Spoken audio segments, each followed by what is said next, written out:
Поговорим о ТВ-стиках из Китая. Да, из Китая, возможно, и не только из Китая, но дело в том, что очень много запросов. А почему же ты не делаешь топ-стиков, каких-нибудь сертифицированных, не сертифицированных? Да неважно, давайте сегодня поговорим о топ-5, например, стиках из Китая. Конечно же, с сертификацией. Объясню потом, почему с несертификацией уже, в принципе, нам не интересны. И вообще обсудим немножко рынок этого всего действия на канале Технозон на осень 2023 года. Поехали!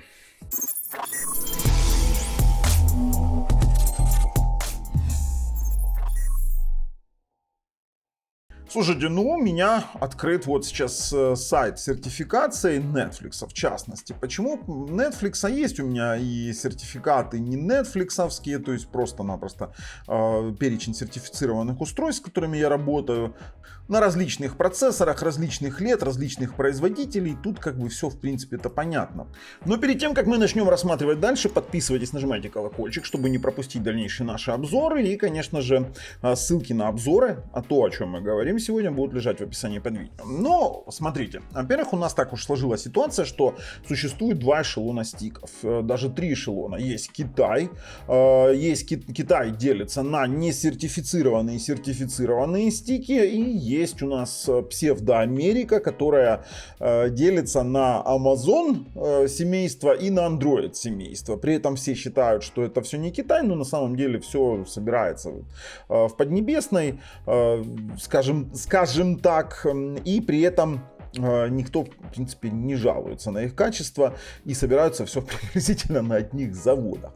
Так вот, когда мне там говорят из Китая, давайте мы сейчас обсудим из Китая, потом я вам объясню, почему не хватает, вернее, мы не рассматриваем стики, которые не сертификат уже на текущий момент, несмотря там на память и на все что угодно, и потом обсудим не Китай, допустим.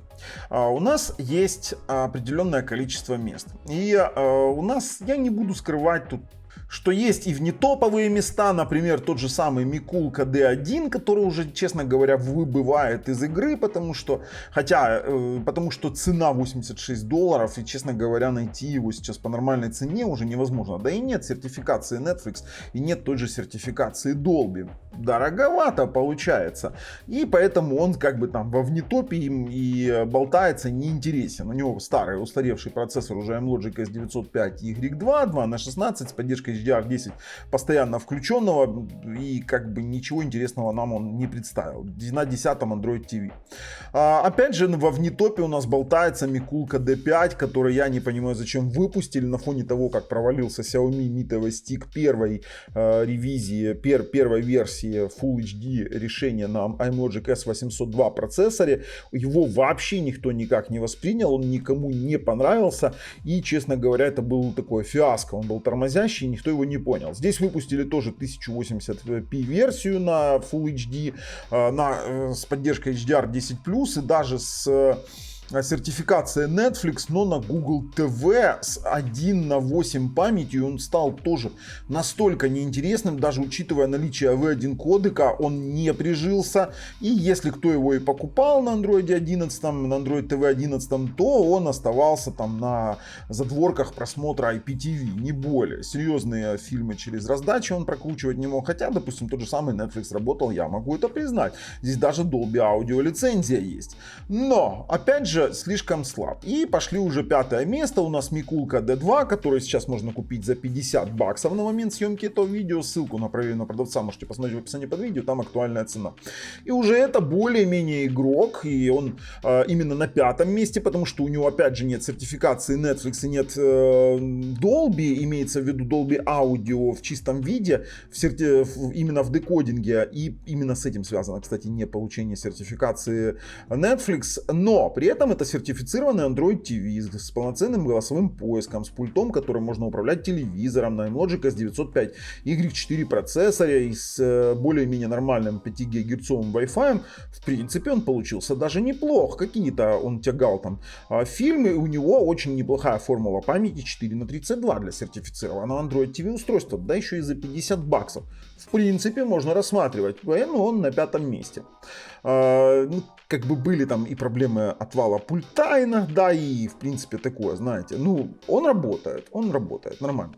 На 4-м месте у нас все тот же Realme TV Stick 2/8. И хотя он по AM даже далеко не произведен не компанией Realme, в принципе, можете у меня в обзоре глянуть, я там все красиво расписал. Здесь память 2/8, в принципе, для сертифицированного устройства это нормально. Здесь HDMI 2.1, здесь у нас Bluetooth 5.0, есть у нас сертификация Netflix, но это Google TV. Здесь даже Dolby Audio есть. Но это, мать его, Google TV. И этот Google TV, честно говоря, задрал. Задрал в плане того, что они здесь не реализовали основную плюшку.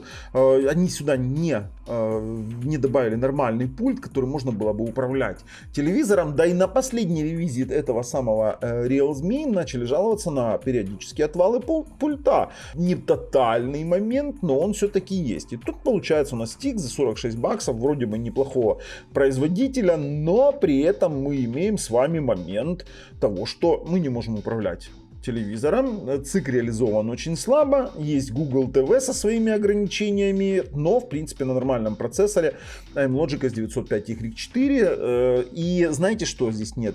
Здесь нет Dolby Vision. И получается, ну нафига он нам такой нужен за $46, если есть у нас, допустим, за те же 46 Микулка D3. А тут уже все немножечко интересней.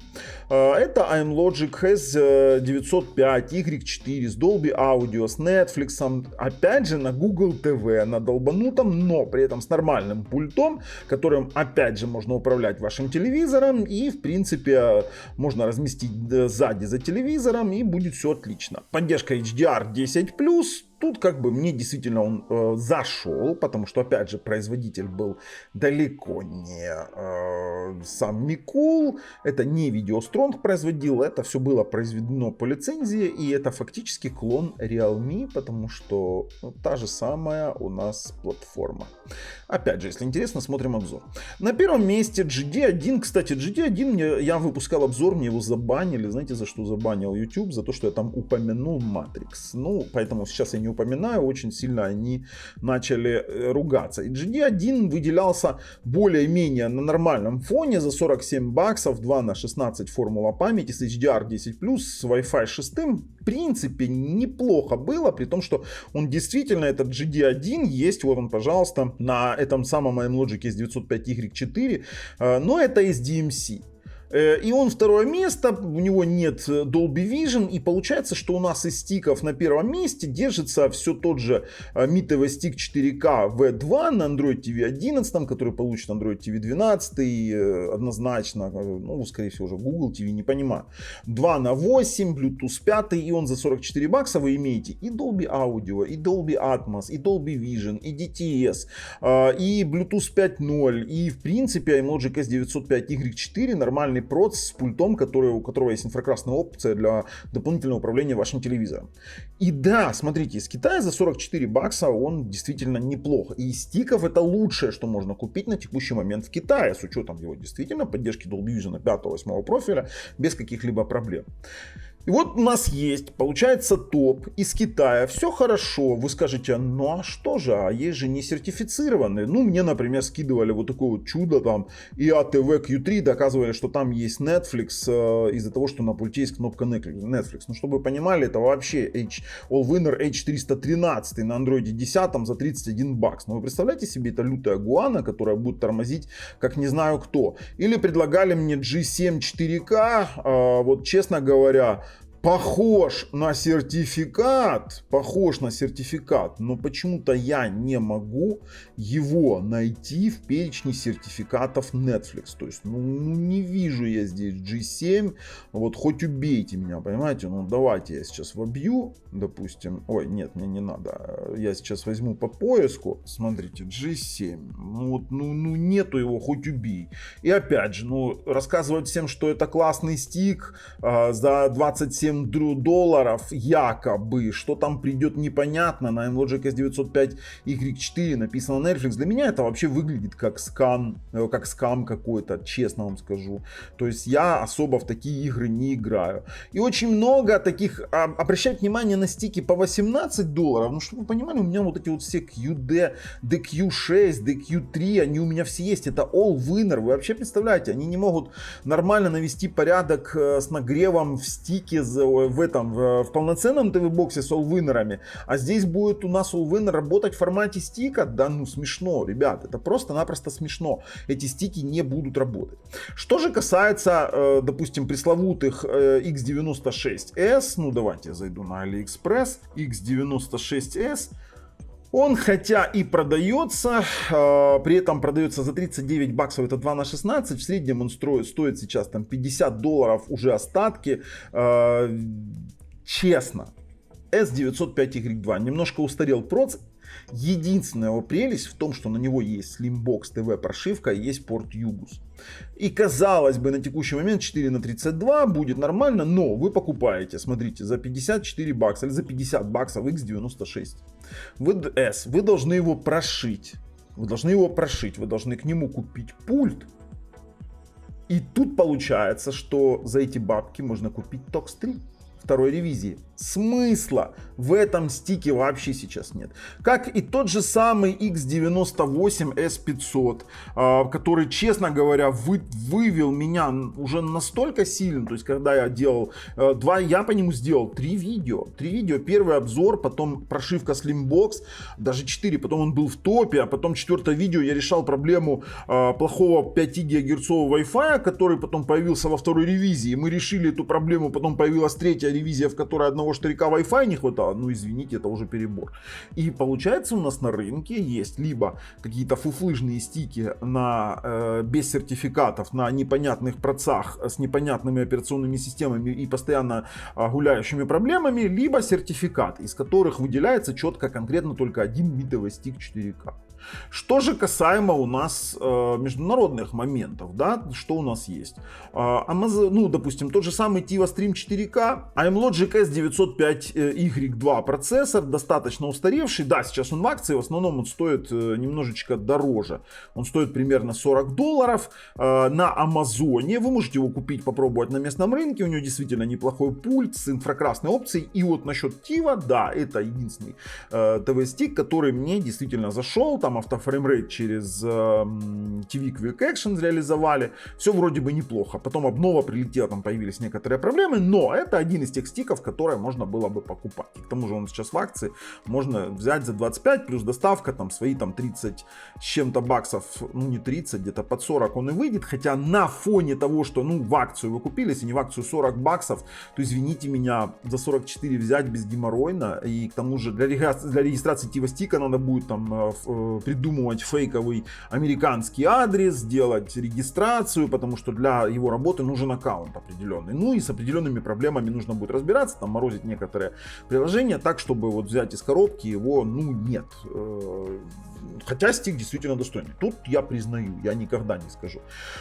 Когда мне пишут про Амазоны, я очень люблю Амазоны. Ну, Roku я вообще не беру, Roku это закрытая платформа, туда ничего не поставишь. Есть Fire Stick 4K, есть Fire Stick 4K Max, и я делал обзоры на них, и качество изображения бесподобное. У них есть все форматы звука практически, все хорошо, все красиво. Ну извините меня, ну те костыли, с которыми надо работать, это фактически там нет андроида, там нет нормального вашего Google аккаунта, там нет Google Play сервисов.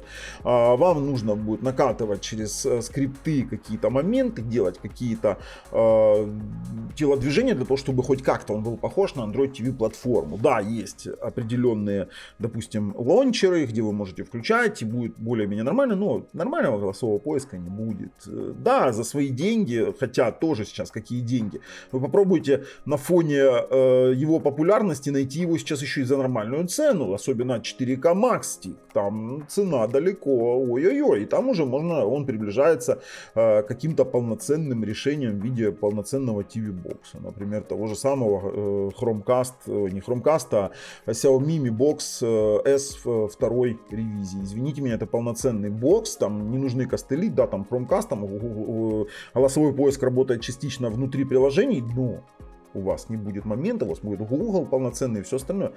То есть, опять же, я люблю Амазоны, я их уважаю, хотите ссылки в описании под видео, не вопрос. Насчет всего остального, например, там те же самые ON, которые, ну, считаются стиками, не ДТВ-боксами, на ON вообще сейчас огромная проблема, посыпалось большое количество жалоб на то, что отваливается Bluetooth пульт, отваливается Bluetooth модуль, и пользоваться этим практически невозможно. И такие ситуации есть даже на сертифицированных устройствах. Поэтому, ребят, для меня вот, ну, Chromecast отдельная каста, вроде бы неплохо, но при цене Chromecast за 4К версию, это вот за 4К версию сейчас, ну, в моем случае 70 евро, там где-то 50-60 можно взять в Штатах из-за Android TV 12, вернее, из-за Google TV 12, из-за автофреймрейта. Ну, извините меня, на всех этих стиках автофреймрейт можно реализовать вообще без проблем. И иметь только лишь из-за того, что это Google на iMlogic S905Y третьем проце, без AV1, устаревший Chromecast, ну, у меня он есть, и что? Что я сильно им пользуюсь? Нет. Я сижу на Mi Box S, второй двигатель. Ребят, это мое мнение. Пишите в комментах, как это дело видите вы. Предлагайте, давайте обсуждать, давайте комментировать. А и мое мнение, вот, не заморачиваясь, я беру себе, ну, я использую стик 4К. И все. Многие там жалуются, говорят, там нагрев. Нет, они оценивают, знаете, как нагрев? Они берут за него, он теплый. Нет, это говорит лишь о том, что стик правильно и хорошо выводит тепло на корпус. Кто не очень понимает, как работают законы термодинамики, то извините меня, если вы будете хранить тепло внутри стика, то будет очень-очень весело. Его нужно максимально отдать на корпус для того, чтобы оно рассеивалось. Все, ребят, я свое слово сказал. Кстати, есть у нас даже телеграм-группа по стику 4К. Ссылка тоже в описании под видео. Ну а с вами был Бабл на канале Технозон. Пока.